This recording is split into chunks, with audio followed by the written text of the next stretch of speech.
The greatest myth of the Windsor fairy tale is that the palace struggled to find Prince Charles a suitable wife. The truth is colder than that. The royal machinery didn't fail to find him a bride. It deliberately permitted every woman who possessed the agency to say no to walk away without a fight. From Anna Wallace to Amanda Knatchbull, the independent women left, and the institution opened the door for them. Diana Spencer didn't stumble into a trap.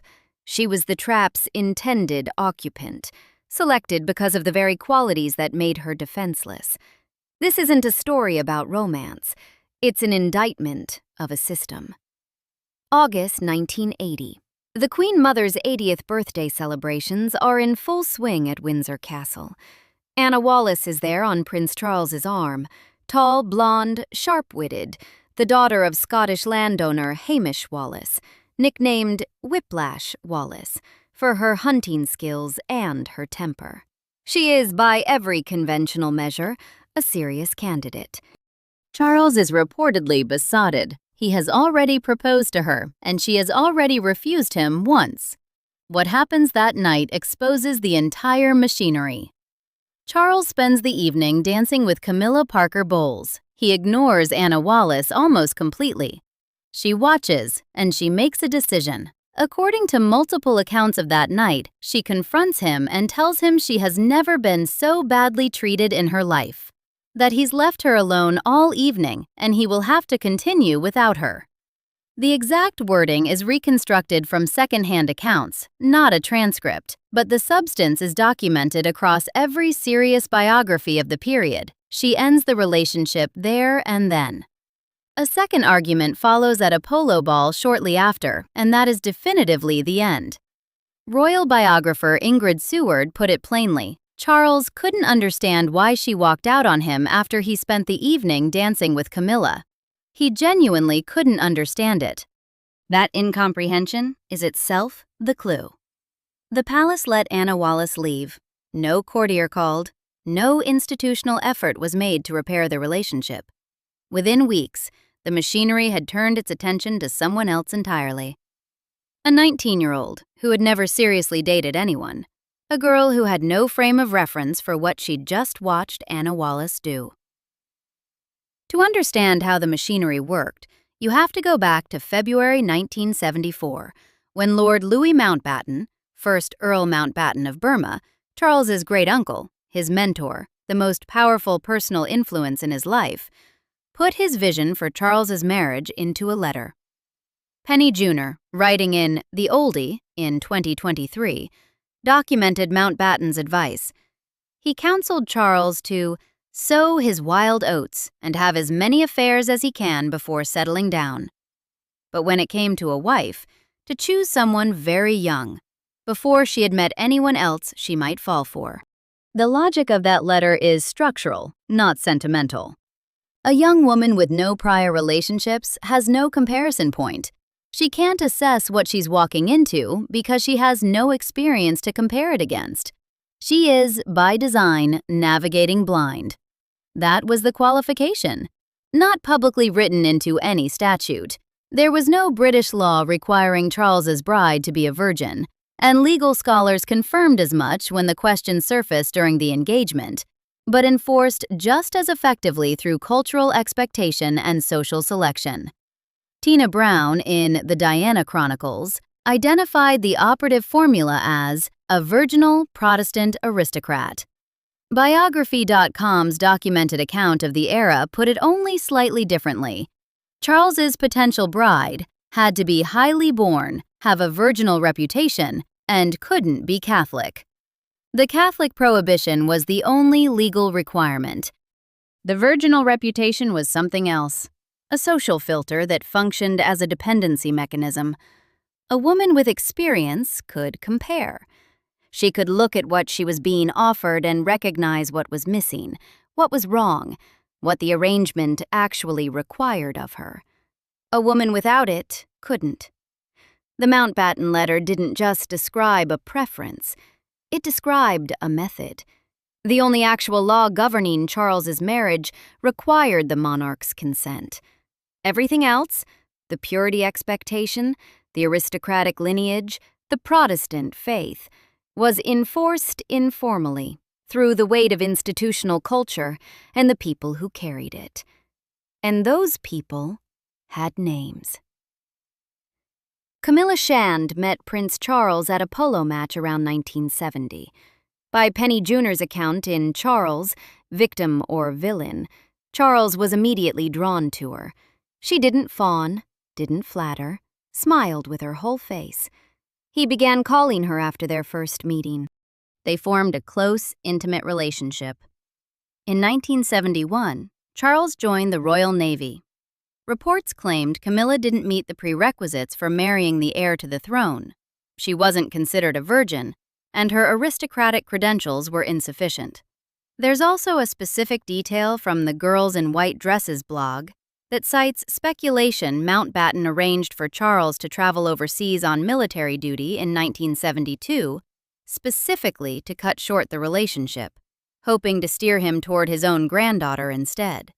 Junor confirmed that by 1972, Mountbatten had made it abundantly clear that this relationship could never go anywhere in the long term.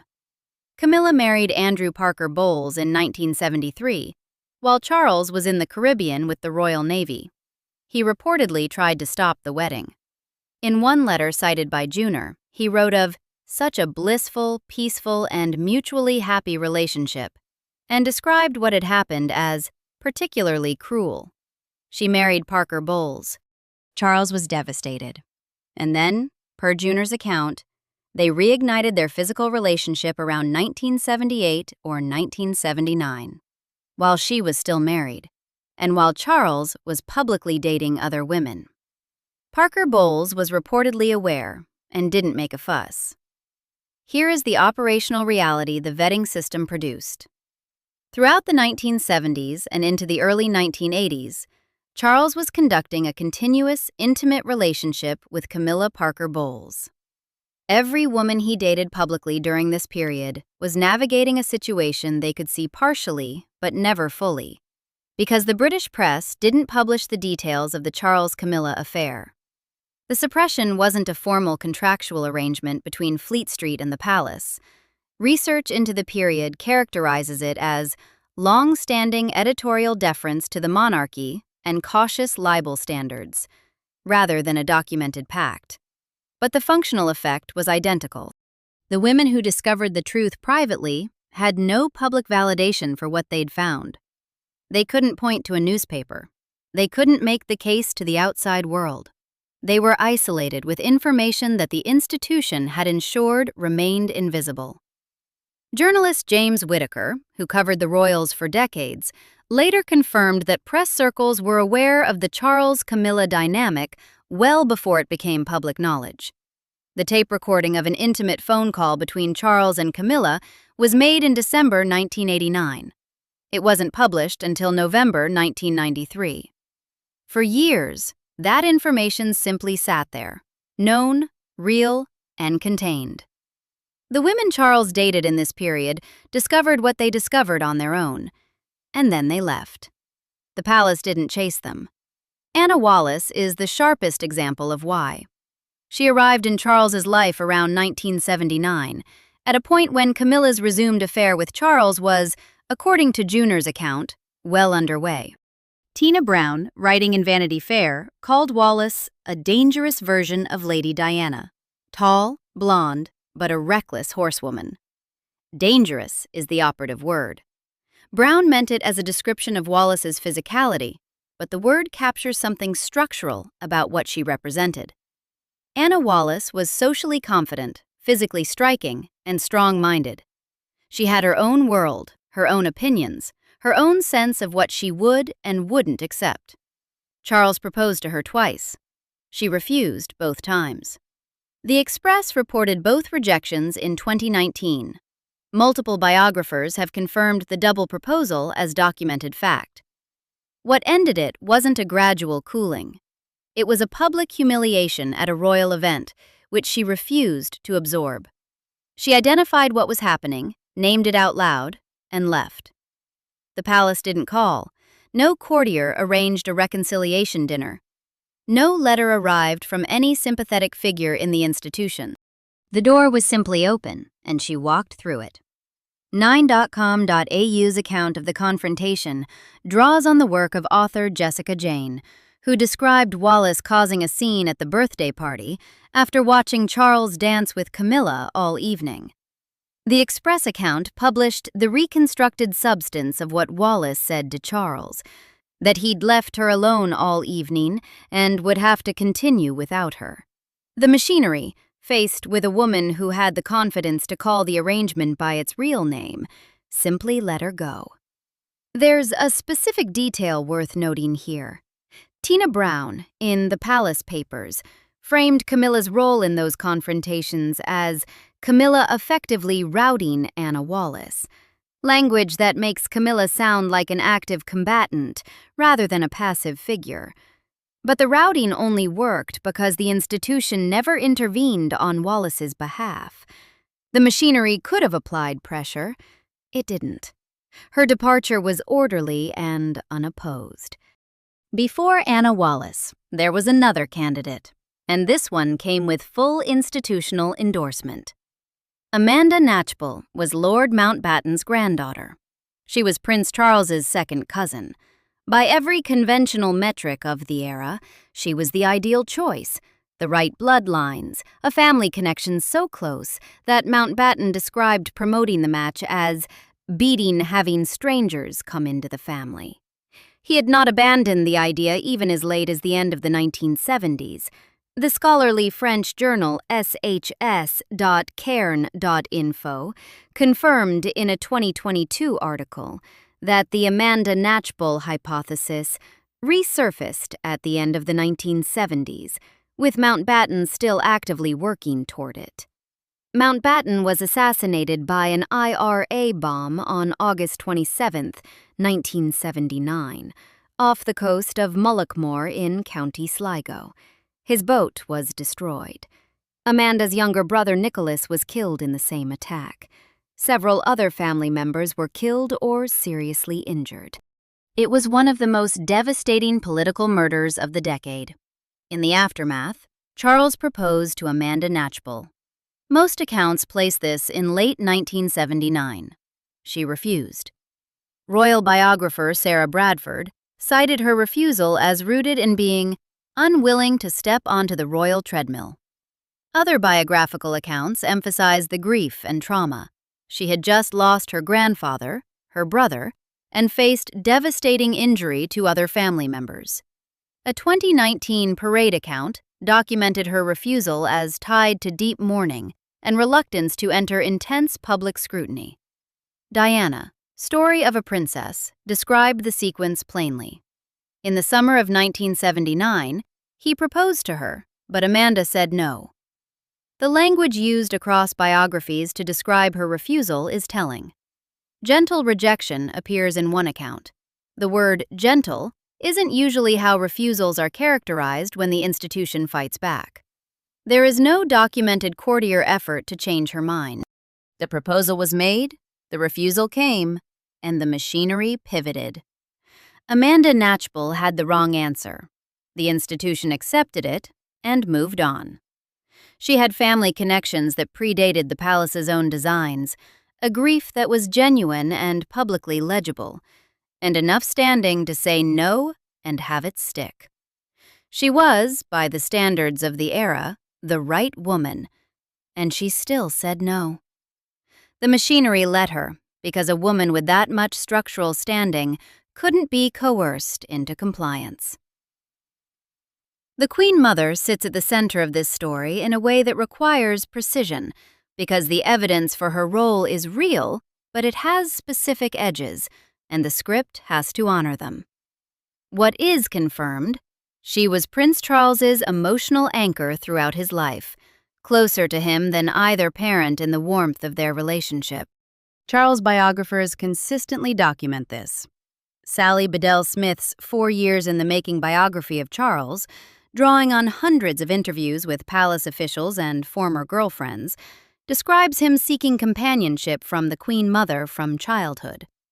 The People archive on their relationship described her as his emotional anchor and documented a close bond that persisted throughout his adult life. He was, in multiple contemporaneous accounts, in awe of her. What is also confirmed, she had a documented history of acting on her views about family members' romantic choices. What Shawcross's biography also documents is her strong opposition to Charles marrying Camilla. Opposition rooted in memories of the abdication crisis and conservative views on marriage. She knew about the Charles-Camilla arrangement.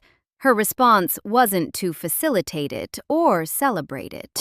Her response was to compartmentalize it. Camilla was acceptable as a private reality and unacceptable as a public wife. The woman Charles actually loved couldn't be the woman who stood beside him in public. This distinction is the operational contradiction at the heart of the entire structure. The Queen Mother demanded that Charles's public bride be clean, inexperienced, and untouched by prior romantic commitment, while privately tolerating his ongoing emotional bond with a woman who had been married to someone else for years. She later, per Shawcross, explicitly opposed Charles marrying Camilla. Tom Bower's biography of Charles quotes Queen Elizabeth II after Diana's death, telling Charles she wouldn't condone his adultery nor forgive Camilla for not leaving Charles alone. The Queen's position mirrored the Queen Mother's longer-held view. The private arrangement was one thing, the public institution was another, and the two couldn't converge. Now look at the social architecture that surrounded Charles's eventual introduction to Diana Spencer. The Queen Mother's closest friend and long-standing confidant was Ruth Roche, Baroness Fermoy, Diana Spencer's maternal grandmother. Lady Fermoy served as extra woman of the bedchamber to the Queen Mother from 1956. Multiple sources confirm they were close friends over decades. Harry, a biography, notes that Diana's grandmothers had both been the Queen Mother's ladies-in-waiting. Diana, the portrait, confirms Fermoy was a close confidant. The Camilla, from Outcast to Queen Consort biography, states directly that the Queen Mother wanted Charles to marry one of the Spencer family granddaughters of her close friend, Lady Fermoy. That is a single source and should be treated as such, but the structural connection it describes is confirmed across multiple independent biographical accounts. What biographers agree on is this: the Queen Mother was emotionally invested in Charles's welfare. She maintained the social expectation that his public bride would be unblemished. She had a documented willingness to act on her views about family members' romantic lives, and she was connected through decades of friendship to the one woman whose granddaughter would eventually be selected. The palace machinery doesn't require written memos to function. It requires the right people to have the right relationships and to communicate through proximity and social culture what is and isn't acceptable. The Queen Mother provided the standard. Lady Fermoy provided the connection. Biographers don't characterize the Queen Mother as the author of a written scheme, but accounts consistently place her at the center of the social world that produced the result. Diana Spencer grew up at Park House, on the grounds of the Sandringham estate, not near the royal family's private Norfolk home, on it. The house was given to her maternal grandparents, Maurice and Ruth Fermoy, by King George V. Diana was born there on July 1, 1961. She didn't meet the royal family as a stranger. She grew up beside them, on land that the crown had given to her grandmother. Her family's aristocratic connections to the Windsors predated her own existence by generations.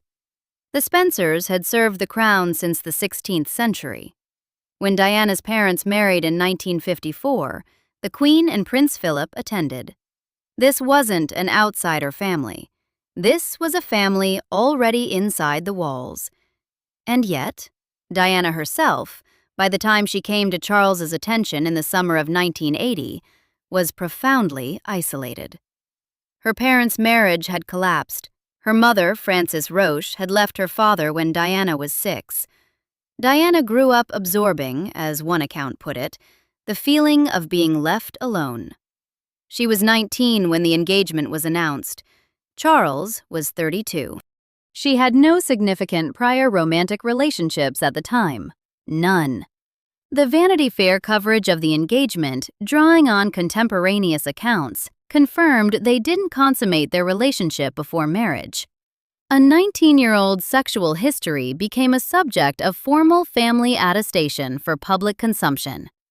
Princess Olga Romanov, a distant cousin of the Queen, who stated in a 2021 Woman and Home interview that she had herself been shortlisted as a potential wife for Charles, confirmed that virginity had been one of the reasons she was considered suitable.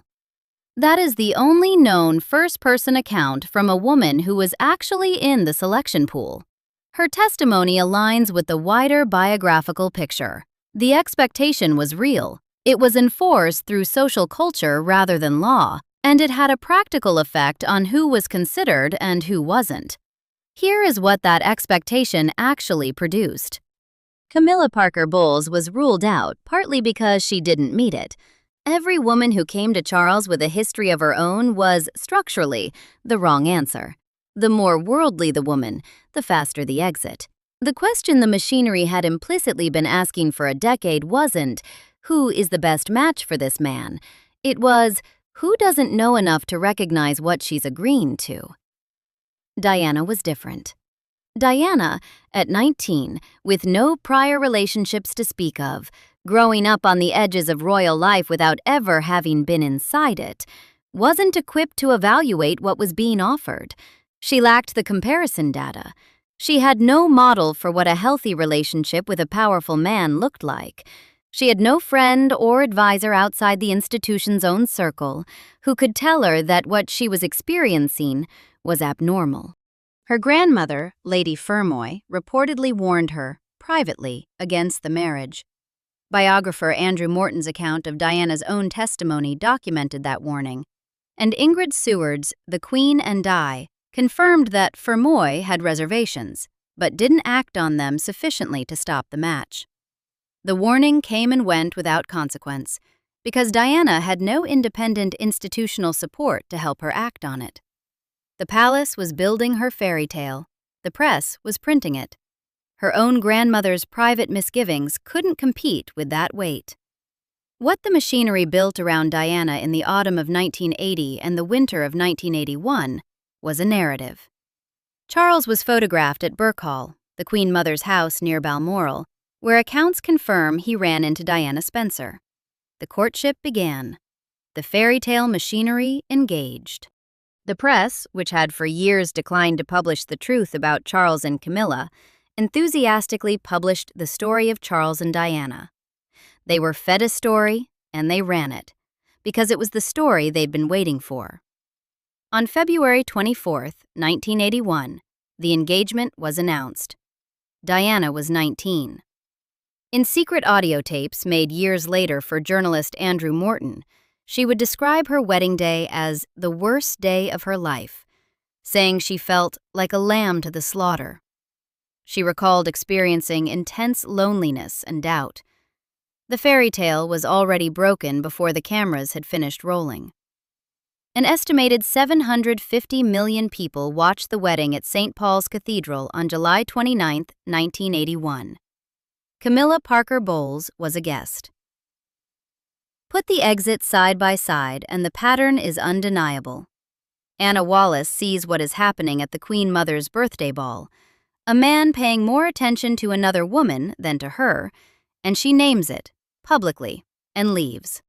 The palace makes no recorded effort to change her mind. The machinery accepts her departure without friction. Amanda Knatchbull is proposed to, says no, and the refusal is accepted. The language in the biographies is gentle rejection. No pressure campaign, no institutional lobbying. The door opens and she walks through it without obstruction. Against all of these orderly, uncontested exits, place Diana Spencer. Place the press building her narrative in real time. Place the palace encouraging the courtship. Place Lady Fermoy's private warning going unheeded in the absence of any independent support system Diana could access. Place a 19-year-old with no prior relationships, no comparison data, no external advisor, standing at the altar of St. Paul's Cathedral in front of 750 million people, thinking she felt like a lamb to the slaughter, and nobody in the institution treating that as a problem. The smart women left, and the machinery watched them go. Diana couldn't see the exit, and the machinery pointed her toward the altar instead. The mechanics of how the vetting system worked matter here, because the word system can imply a bureaucratic structure that didn't exist. There were no written rules beyond the legal requirements: monarch's consent, the bar on marrying a Roman Catholic. Everything else was cultural. But cultural enforcement, when it's operated by people with access to the heir to the throne's private life and public image, is more powerful than legislation, not less. Legislation can be challenged in court. Culture can't. The people operating this cultural machinery included Mountbatten until his death. They included the courtiers around Charles. They included the tabloid editors who accepted, year after year, the implicit norm that Charles's affairs weren't for public consumption. They included the Queen Mother, and through her, Lady Fermoy, whose friendship created the social channel through which the Spencer family remained inside the institution's circle of consideration, even when Charles's attention was elsewhere. Mountbatten's 1974 letter named the operational goal explicitly: find a girl before she has fallen for anyone else. That's not romantic advice. That's a strategic assessment of risk. A woman who has fallen for someone else has a reference point. She knows what love looks like when it's directed at her without reservation. She can measure the gap between that and what Charles was offering. Mountbatten's advice was to find a woman before she could develop that capability. Diana Spencer met that requirement precisely. She met every requirement precisely. The right family, the right bloodlines, the right history of royal proximity, the right absence of any prior serious relationship. She was 19. She had grown up in the shadow of Park House, adjacent to everything but never quite inside it, in a family fractured enough by her parents' divorce that she had no stable model for what she deserved. She was, in the language biographer Sally Bedell Smith used of Diana's psychological state in later years, wounded. The institution that described itself as saving her from obscurity by making her a princess was selecting her because of the wound. Jonathan Dimbleby's 1994 authorized biography of Charles, drawing on approximately 10,000 of Charles's papers and hundreds of hours of access, described the young Charles as someone who had accepted that his parents, along with Mountbatten, would decide his affairs. The New York Times review of the biography, written by Michiko Kakutani, documented the core finding. Charles, at 32, felt he was pressured into marriage with Lady Diana Spencer by his domineering father. The book's own framing characterizes the marriage search as reactive and emotionally confused rather than coldly orchestrated. Charles cooperated with the biography. He later reportedly regretted it. Dimbleby's portrait is useful because it shows the other dimension of this story. Charles himself wasn't a free agent.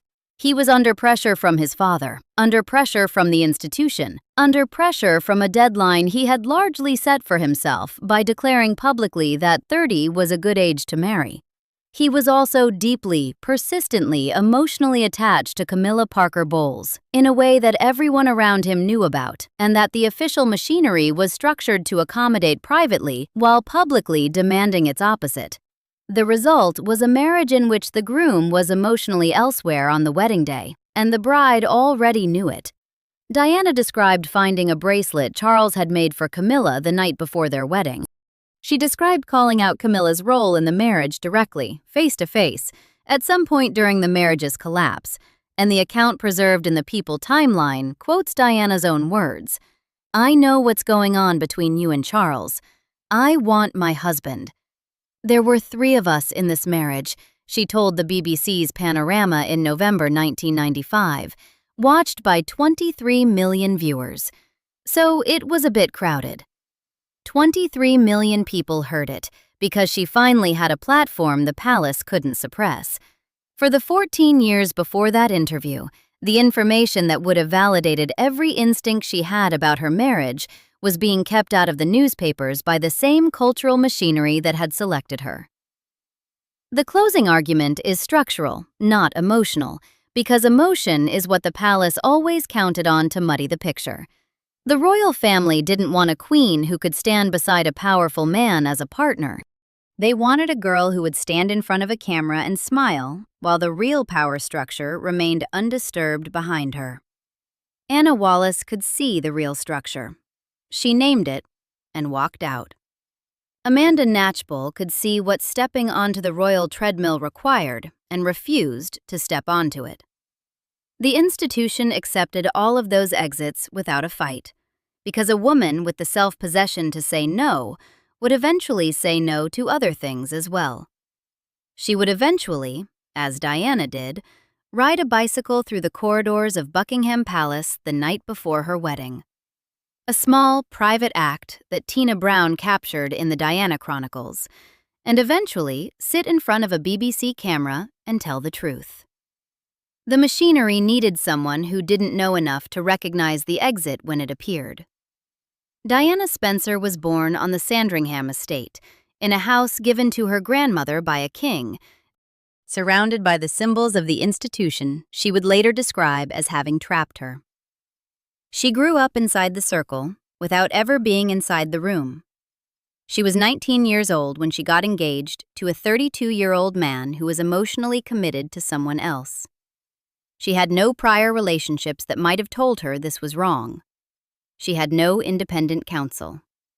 Her own grandmother privately warned her against the match and then said nothing publicly that could have stopped it. She wasn't unlucky. She wasn't naive by accident. She was selected because of the specific structural vulnerability that her youth and inexperience represented, and the palace called it a fairy tale. The smart women saw the trap and walked away. The machinery watched them go, because it needed someone who couldn't see it. Diana Spencer couldn't see it, and everyone responsible for managing that machinery knew exactly what they had found. Subscribe for more stories like this.